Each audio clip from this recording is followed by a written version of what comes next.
Welcome to our interview with the Principal Ecologist at RSS Infrastructure, who will share his background and highlight the importance of our ecological assessments and surveys. These are crucial for sustainable development, environmental protection, regulatory compliance, and a strong dedication to preserving nature.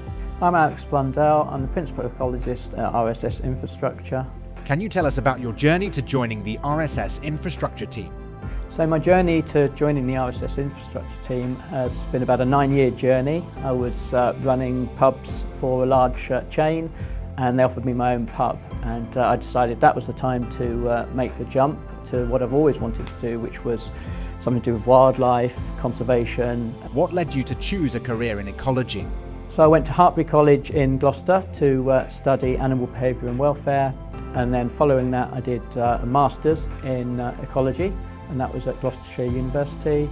And then I got my first role as a graduate ecologist after that, and have since progressed to a senior role with RSS Infrastructure. Can you give us an overview of your services? The Ecology team provides Phase 1 surveys and following reports. We can provide ecological impact assessments, and we can provide species surveys for protected species such as bats, dormice and great crested newts. What are the key components of a preliminary ecological assessment, and how do they guide our project planning? The key components to a preliminary ecological assessment are essentially a survey would be done, a Phase 1 survey, which is an ecologist visits the area. They will look for any ponds in the area, they will look for badgers, they will look for any trees or buildings on site where bats might roost. And then following that, either a PEA report, the report following that assessment is done and submitted to the local council, or further surveys have to be done, Phase 2 surveys, which then lead to an ecological impact assessment on the site. How do site surveys contribute to understanding a project's environmental impact? Site surveys contribute to our understanding of a project's ecological impact by surveying the land and finding out what's there, and then finding out what can be done or whether further surveys are needed to be done. And then following that, we can either mitigate or we can go straight ahead to submitting reports to the LPA. What are some unique challenges when conducting wildlife habitat surveys? Unique challenges we face when conducting wildlife habitat surveys can include land access, actually gaining access to the land at the right time. It can include the weather conditions. A lot of surveys have to be done in the right temperatures, without the rain, things like that. The right PPE, if you're working near water, you'd need life vests. And seasonality. A lot of our surveys have to be done at the right time of the year. Newt surveys while the newts are in the pond, bat surveys, you've got dawn and dusk surveys. So there's a lot of challenges that have to be faced while doing our surveys. Could you share an example where you significantly impacted a project's outcome? So a specific case where ecology services have impacted a project's outcome, as we recently did a survey where a local school was building a new building on site, and the constructors wanted us to help with their BREEAM certificate and actually getting more credits. We were able to go along and do the surveys, and we then did a post-construction survey.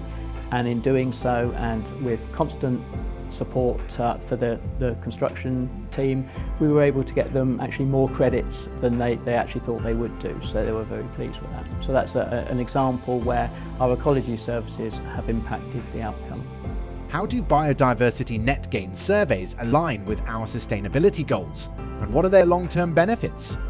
So biodiversity net gain surveys align with our sustainability goals, in that biodiversity net gain, or BNG, is all about sustainability. It's all about finding an area and doing a project on that area, building or changing it in some way, but actually leaving it in a better condition than when you found it. So as far as biodiversity is concerned, you wouldn't just do no harm, but you'd actually add typically 10% in biodiversity, and it's measurable when you finish with that project. So not only is there a construction or development on the site, but nature wins as well. So it goes hand in hand with sustainability. How do we balance development needs with ecological preservation, and what strategies have proven most effective? So ways that we can balance the ecological needs with the project's development is mainly through BNG, in making sure that the project is delivered, but also that nature wins as well as us in gaining the 10% at least in biodiversity net gain. Do you plan to collaborate with the Arb and Rope Access teams?